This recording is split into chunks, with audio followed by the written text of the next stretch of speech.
गांव में बड़ी हलचल मच गई।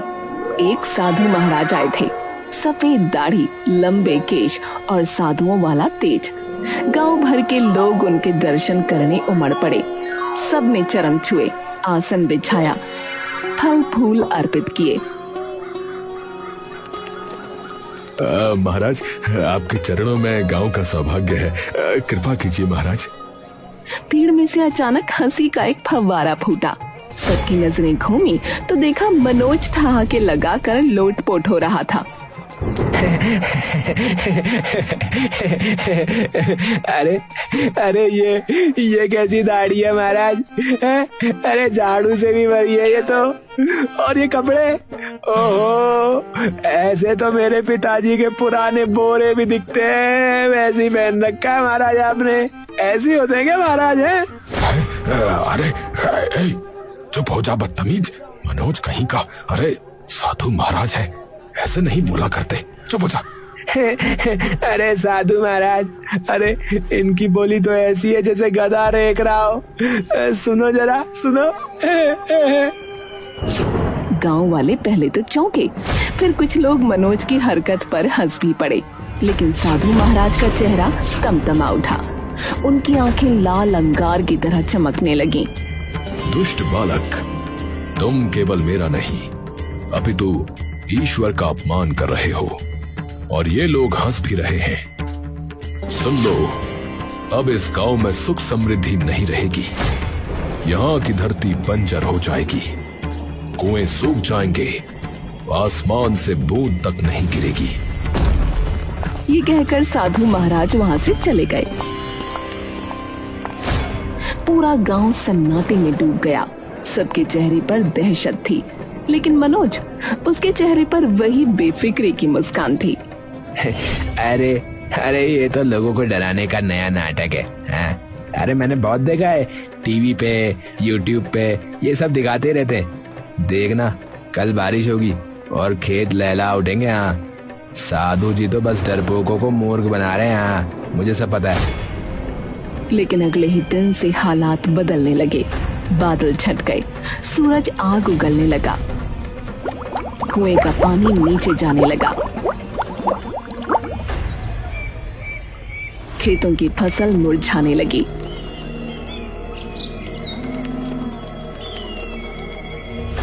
धीरे धीरे पूरा गगनपुर गांव सूखे की चपेट में आ गया। अरे भैया, ये सब उन साधु महाराज का श्राप है। हाँ, सही बात है, ये सब मनोज की गलती है। मनोज, ए मनोज, तू ही इस श्राप का कारण है रे। तुझे साधु महाराज को ढूंढकर माफी मांगनी ही पड़ेगी, बता रहा हूँ, वरना ये पूरा गांव तुझे सजा देगा। हाँ। अरे लेकिन सुनो तो, सिर्फ मैंने नहीं हंसी उड़ाई थी, आप सब भी तो हंसी रहे थे उस दिन। अरे गलत, हम तेरी बातों पर हंसे थे रे, साधु पर नहीं हंसे थे हम। श्राप का कारण तू है, हाँ, केवल तू। ये पहला मौका था जब गंगा भी मनोज का पक्ष नहीं ले पाई। उसका चेहरा उदास था, आंखें नम। मनोज, गांव वाले सही कह रहे हैं, तेरी वजह से हम सब संकट में हैं। अब तुझे ही साधु महाराज को ढूंढकर माफी मांगनी होगी, यही एक रास्ता है। मनोज के होठों से हंसी गायब हो गई। मनोज पर गांव वाले गुस्से से बरस रहे थे। हर कोई उसे श्राप का दोषी ठहरा रहा था। चौपाल में शोरगुल था। तभी अचानक आसमान से एक घायल चिड़िया नीचे आ गिरी। उसके पंख खून से लथपथ थे और वो तड़प रही थी। अरे हटाओ इसे, हैं? मर जाएगी तो गंदगी फैलाएगी, हटाओ इसे यहाँ से। एक और अपशकुन, ये सब इस मनोज की मनहूसियत है। सभी ने अपनी आंखें फेर लीं, लेकिन मनोज का दिल पिघल गया।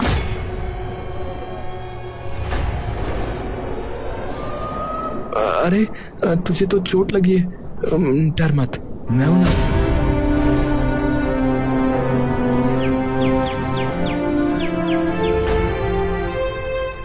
फिर पुराने कपड़े की पट्टी फाड़कर उसके पंख पर बांध दी। गंगा और प्रदीप दरवाजे पर खड़े होकर हैरानी से देखते रहे। देखा जी, ये वही मनोज है जिस पर आप हमेशा गुस्सा करते हैं। इसके अंदर दिल तो कितना कोमल है। अगर ये दिल सबके लिए दिखा दे तो गांव भी बदल जाएगा। मनोज ने चिड़िया को अपने पास रख लिया।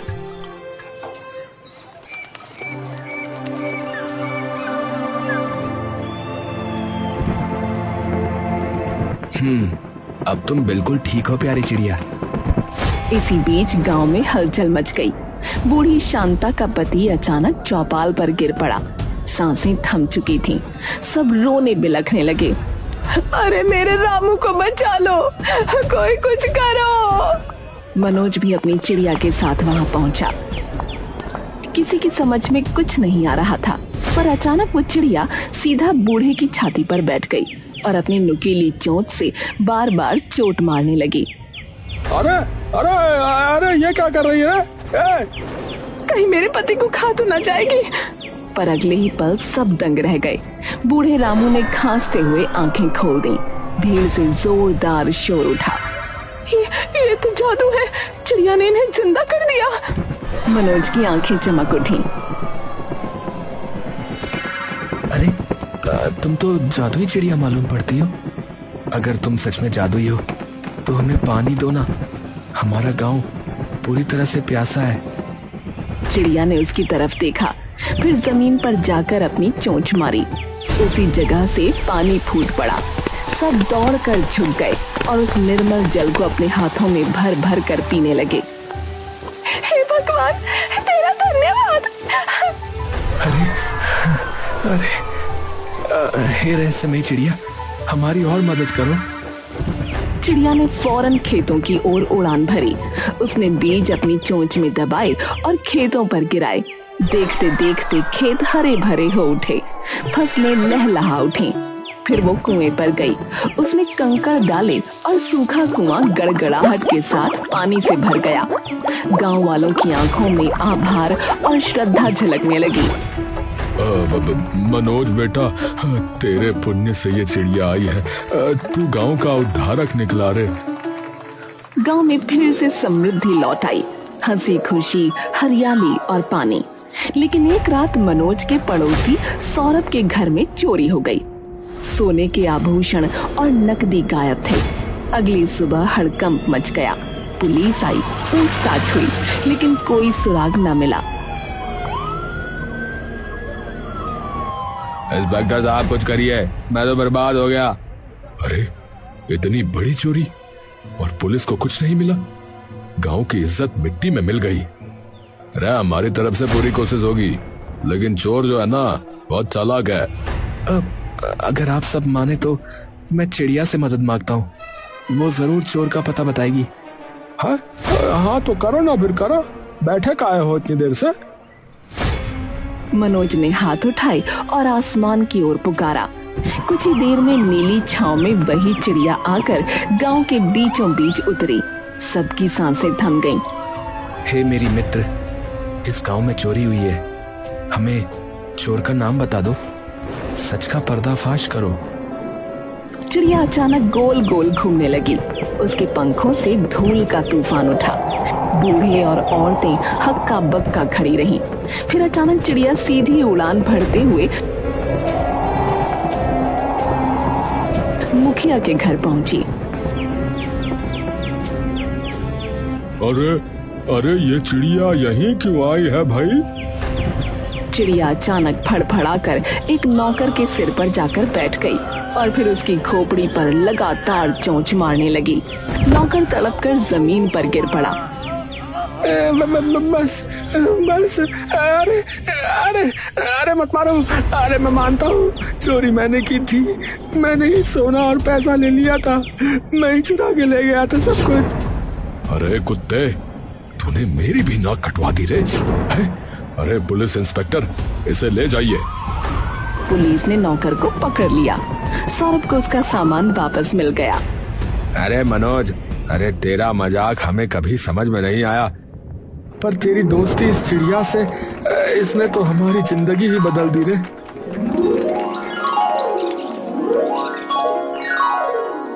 देखा जी, मेरा बेटा सिर्फ मजाक ही नहीं करता, दिल भी बड़ा रखता है। हाँ गंगा, आज मान गया, ये मनोज ही है जो इस गांव की सबसे बड़ी ताकत है। मनोज अब गांव का हीरो बन गया था। पर 2 दिन बीते ही थे कि गांव में फिर चोरी हो गई। इस बार मुखिया के घर में। मुखिया की अंगूठी गायब थी। सुबह सुबह गांव में हंगामा मच गया। अरे गांव वालों, ये कैसी बदकिस्मती है, मेरी पुश्तैनी अंगूठी चोरी हो गई। हाँ, अंगूठी? अरे अब क्या होगा? फिर से पुलिस आएगी क्या? मनोज, ये तेरी चिड़िया ने पिछली बार सच सच बताया था। अब कह उस चिड़िया से कि जिसके पास मेरा सामान है उसके सिर पर चोंच मार दे। अरे कुछ काम पुलिस वालों से भी करवा लो, सब मेरी चिड़िया करेगी क्या? अरे ज्यादा बकवास मत कर, जो कह रहा हूँ वो कर। अच्छा मुखिया जी, सुनो मेरी चिड़िया, जिसके पास मुखिया जी की अंगूठी है उसके सिर पर चोंच मारो। चिड़िया फड़फड़ाई और अचानक मनोज के ही सिर पर चोंच मारने लगी। अरे अरे ये क्या कर रही हो? अरे अरे मैं तो है? अरे क्या मनोज ही चोर निकला क्या? अरे भैया, ये तो मनोज ही है। हाँ। अरे अपना मनोज ही निकला चोर? लेकिन ये कैसे हो सकता है? अरे अरे तलाशी लो इसकी। लोगों ने मनोज की जेब टटोली और सबकी आंखें फटी की फटी रह गईं जब वहां से मुखिया की सोने की अंगूठी निकली। अरे मोरी मैया, अरे ये तो सचमुच चोर निकला भैया। नहीं नहीं, ये कोई जाल है, मैंने कुछ नहीं किया। लेकिन किसी ने उसकी एक न सुनी। पुलिस आई और मनोज को हथकड़ियां पहनाकर जेल में डाल दिया गया। मुखिया ने अब चिड़िया को अपने कब्जे में कर लिया। अब से ये चिड़िया मेरे पास रहेगी। पर क्या पर? तेरे बेटे ने मेरे घर में चोरी करी थी तो इस चिड़िया पर अब मेरा आ गए, समझी? ओ जादुई चिड़िया, मेरे खेतों में बीज डाल और सोने की फसल उगा दे। चिड़िया ने वैसा ही किया। उसने बीज डाले और खेत हरे होने लगे। पर अचानक हवा का रुख बदल गया। खेतों में आग भड़क उठी। हरी भरी फसलें जलकर राख हो गईं। अरे अरे ये क्या हो गया? फसलें तो जल गईं। ये शुभ संकेत ना है। अरे ओ धोखेबाज चिड़िया है। अरे मैं जो कह रहा हूँ वो कर। चल मेरे कुएं में कंकड़ डाल और उसमें से मीठा पानी निकाल। चल। चिड़िया ने कंकड़ डाले, लेकिन कुएं से मीठे पानी की जगह गंदा काला पानी निकलने लगा। बदबू ऐसी कि लोग नाक पर कपड़ा रखने लगे। अरे ये तो जहर है। गांव के बच्चे उस पानी को पीकर बीमार पड़ने लगे। कुछ बेहोश हो गए। गांव में चीख पुकार मच गई। अरे हमारी जान पर बनाई, ये सब उस मुखिया के लालच का नतीजा है। लोग अब मुखिया के घर इकट्ठा हो गए। मुखिया जी, आपने तो गांव को संकट में डाल दिया, अब कुछ करिए। अरे ओ अब शकुनी चिड़िया, तू सही काम क्यों नहीं कर रही? तू मेरी गुलाम है, अब मेरा आदेश मान, वरना मैं तुझे टुकड़े टुकड़े कर दूंगा। हाँ। वो लकड़ी का डंडा लेकर चिड़िया पर झपट पड़ा। चिड़िया घबराकर ऊपर उड़ गई और छत की बल्ली पर जा बैठी। अरे भगवान, लगता है अब सब काम खराब हो गया। अब तो सब बर्बाद होके ही रहेगा। गांव में हाहाकार मचा हुआ था। उसी अफरा तफरी में अचानक गांव के बाहर से शंखनाद की गूंज सुनाई दी। सभी ने मुड़कर देखा तो वही साधु महाराज लौट आए थे। बचाइए महाराज, हमने बड़ी भूल कर दी। श्राप हटने के बाद भी हम चैन से न जी पाए, सब कुछ बिगड़ गया है। तभी आसमान से वही चिड़िया फड़फड़ाती हुई नीचे उतरी और साधु महाराज के कंधे पर आकर बैठ गई। साधु ने उसे प्यार से सहलाया और बोले, मूर्खों, ये चिड़िया कोई साधारण पक्षी नहीं थी, अपितु इसे मैंने ही भेजा था। इसका उद्देश्य तुम्हें वरदान देना नहीं, अपितु तुम्हारी परीक्षा लेना था। गांव वाले हैरानी से एक दूसरे का मुंह ताकने लगे।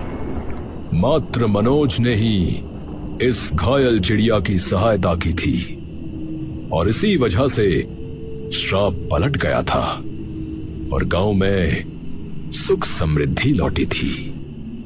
परंतु तुम्हारे लालची मुखिया ने सब नष्ट कर दिया। हाँ, क्या क्या क्या मतलब? सत्य सबके सम्मुख आना चाहिए। हे पक्षी, बोलो, बताओ अपनी सच्चाई। चिड़िया ने अचानक मधुर लेकिन गूंजती आवाज में बोलना शुरू किया। मनोज निर्दोष है, असली गुनहगार तो मुखिया है। उसी ने अपनी अंगूठी मनोज की जेब में डाली थी, पर मनोज ने मुझसे कहा जिसके पास अंगूठी हो उसी पर चोंच मारो, इसलिए मैंने मनोज को मारा, पर असली अपराधी वो नहीं है। पूरा गांव सन्न रह गया। लोग मुखिया की तरफ घूरने लगे। अरे धोखेबाज, तूने हम सबको मूर्ख बनाया। अरे मुखिया, तू ऐसा निकला? नहीं, ये सब झूठ है भैया। तुम्हारा खेल अब यहीं समाप्त हुआ लालची व्यक्ति। गांव वालों ने उसी समय मुखिया से पद छीन लिया और मनोज को जेल से बाहर निकालकर उसके हाथों की बेड़ियां तोड़ दी। मनोज ने दौड़कर साधु महाराज के पैर पकड़ लिए। महाराज, मुझे माफ कर दीजिए। मैंने उस दिन आपकी हंसी उड़ाई थी, शायद उसी का फल मुझे भुगतना पड़ा। साधु ने मुस्कुराते हुए उसे उठाया। मनोज, मैंने तो तुम्हें उसी क्षण क्षमा कर दिया था जब तुमने उस घायल चिड़िया को सहारा दिया था। तुम हृदय से नेक व्यक्ति हो, बस स्वभाव से थोड़े मन चले हो। फिर मनोज ने चिड़िया की ओर देखा और पूछा, अब ये चिड़िया मेरे पास रहेगी या आपके पास चली जाएगी? ये कोई असली चिड़िया नहीं है मनोज, ये तो मात्र मेरी बनाई माया थी, तुम्हारी परीक्षा लेने के लिए। इसका कार्य अब संपन्न हो गया है। ये कहते ही चिड़िया ने साधु के चारों ओर चक्कर लगाया और सुनहरी रोशनी की लकीर बनाती हुई अचानक हवा में विलीन हो गई। पूरा गांव हैरान होकर ये दृश्य देखता रह गया। अरे महाराज, अब तो हमारे गांव में फिर से शांति आ जाएगी। हाँ, परंतु स्मरण रहे, समृद्धि चिड़ियों या चमत्कारों से नहीं, बल्कि सच्चाई, मेहनत और एक दूसरे पर भरोसे से आती है। साधु ने आशीर्वाद देकर गांव को विदा कहा और जंगल की ओर बढ़ गए। गांव वाले खुशी खुशी मनोज को कंधे पर उठाकर घर ले आए।